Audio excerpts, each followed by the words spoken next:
নমস্কার। আজ আমি কোনো দেশের বিরুদ্ধে কথা বলতে আসিনি।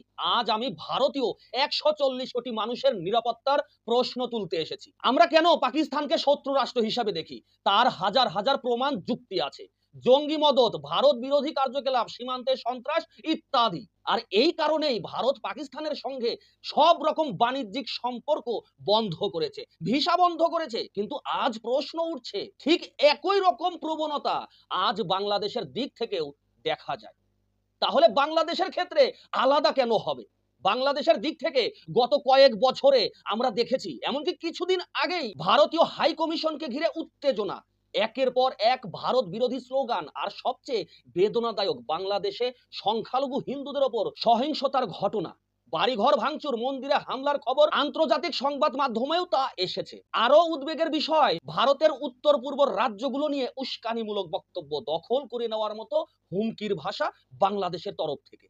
এই সব কিছুই ভারতের জাতীয় নিরাপত্তার সঙ্গে সরাসরি যুক্ত। তাই আমি আজ স্পষ্টভাবে ভারত সরকারকে প্রশ্ন করছি, যে যুক্তিতে পাকিস্তানের সঙ্গে সম্পর্ক সীমিত করা হয়েছে, সেই একই যুক্তি কি বাংলাদেশের ক্ষেত্রে প্রযোজ্য নয়? নরেন্দ্র মোদীজি, আমি যুদ্ধ চাই না, কিন্তু মনে রাখবেন, আধুনিক যুগে যুদ্ধ মানে শুধু বন্দুক আর বোমা নয়, অর্থনৈতিক চাপও একটি শক্তিশালী অস্ত্র।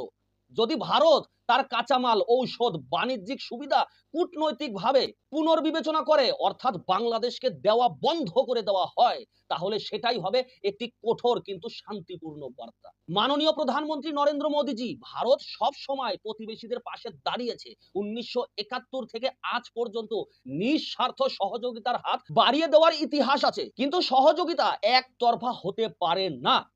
আজ আমাদের দাবি, ১৪০ কোটি ভারতীয়র দাবি খুব স্পষ্ট। প্রথমে ভারতের নিরাপত্তা, প্রথমে ভারতের মানুষ। আমরা আত্মনির্ভর ভারত, আমরা মেড ইন ইন্ডিয়া ব্যবহার করি এবং ভবিষ্যতেও আরো ব্যবহার করব। আমরা বন্ধুত্ব চাই, কিন্তু তা হবে সম্মান, নিরাপত্তা আর পারস্পরিক দায়িত্বের ভিত্তিতে। এই আবেদন, এই দাবি কোনো ঘৃণা থেকে নয়, ভারতের স্বার্থ থেকে। অবিলম্বে বাংলাদেশের সাথে সব রকম বাণিজ্যিক সম্পর্ক, আন্তর্জাতিক ভিসা বন্ধ করে দেওয়া হোক। নরেন্দ্র মোদীজি, জয় হিন্দ, বন্দে মাতরম, ভারত মাতা কি জয়। নমস্কার।